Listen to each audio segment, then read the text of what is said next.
সূর্যোদয়ও তুমি, সূর্যাস্তও তুমি।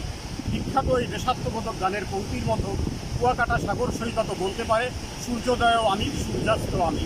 হ্যাঁ, এই কুয়াকাটা সাগর সৈকতেই সুযোগ রয়েছে একই সৈকতে দাঁড়িয়ে সূর্যোদয় এবং সূর্যাস্তের অপূর্ব নৈসর্গিক দৃশ্য উপভোগ করার একমাত্র সুযোগ। আর সেই সুযোগ দেওয়ার জন্য সারা দেশ থেকে প্রতি বছর হাজার হাজার পর্যটক ছুটে আসে কুয়াকাটার এই সাগর সৈকত। কিন্তু একটি বড় সমস্যার বিষয়, কুয়াকাটা সাগর সৈকত বিগত এক বছরে, গত বছর জানুয়ারি মাসেও যে বৃষ্টি ছিল সুন্দর সাজানো গোছানো, এক বছরের মধ্যে আপনারা যদি লক্ষ্য করেন দেখবেন সমস্ত বৃষ্টি এখন বিক্ষিপ্ত অবস্থায় রয়েছে, যা পর্যটকদের চলাচলের জন্য একটি বড় ধরনের ঝুঁকির কাজ সৃষ্টি করেছে। পর্যটকরা স্বাভাবিকভাবে চলাফেরা করতে পারে না, একদিকে সমুদ্রের ঢেউয়ের আঘাত যেরকম চলে আসে এদিকে, কিন্তু এই পানি উন্নয়ন বোর্ড আমাদেরকে জানিয়েছেন সাগরের এই আঘাত থেকে এই বৃষ্টিকে রক্ষা করার জন্য তারা অস্থায়ী ভিত্তিতে এই জিও ব্যাগ দিয়ে তারা এইটি প্রতিরোধ করার চেষ্টা করে যাচ্ছেন। এদিকে গত ঘূর্ণিঝড় ইয়াসে পটুয়াখালীর উপর দিয়ে বিপদসীমার ৭৪ সেন্টিমিটার উপর দিয়ে পানি প্রবাহিত হয়, তখন ৭ থেকে ৮ মিটার উচ্চতার ঢেউয়ে এসে কুয়াকাটার বীচ সহ এই এলাকার ব্যাপক ক্ষতি সাধন করে। পানি উন্নয়ন বোর্ড ইতিমধ্যে ৫০০ কোটি টাকার প্রাথমিকভাবে একটি ডিপিপি প্রকল্প সাবমিট করেছিল বলে জানিয়েছেন আমাদের স্থানীয় পানি উন্নয়ন বোর্ডের নির্বাহী প্রকৌশলী হালিম সালেহ।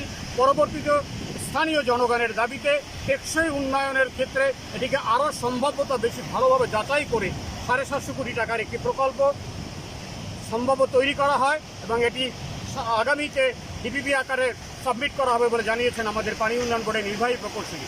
এদিকে ঘূর্ণিঝড় ইয়াসের পরে পানি উন্নয়ন বোর্ডের দায়িত্বপ্রাপ্ত সিনিয়র সচিব কবির বিন আনোয়ার উনি এসেছিলেন কুয়াকাটা সাগর সৈকতে পরিদর্শন করতে। তিনি এসে এই অবস্থাটি দেখেছেন এবং উনি আমাদেরকে জানিয়েছেন যে চলতি বছরের ডিসেম্বরের মধ্যে এইসব প্রকল্পের বিষয়গুলি সম্পূর্ণ তারা পরিপূর্ণ করে এই কুয়াকাটা সাগর সৈকতকে একটি পরিপূর্ণ সুন্দর আকারে বাস্তবতা দিতে তারা কাজ করে যাচ্ছেন। এদিকে এখানকার যারা পর্যটক এসেছেন তারা বলছেন তাদেরকে এই চলাচলের ক্ষেত্রে একটি বড় ধরনের বাধা হয়ে দাঁড়ায় এই জিও ব্যাগ সহ অন্যান্যগুলি, কারণ জোয়ারের মধ্যে যখন যারা বিচে যারা নামে তারা দেখতে পারে না যেখানে কি রয়েছে।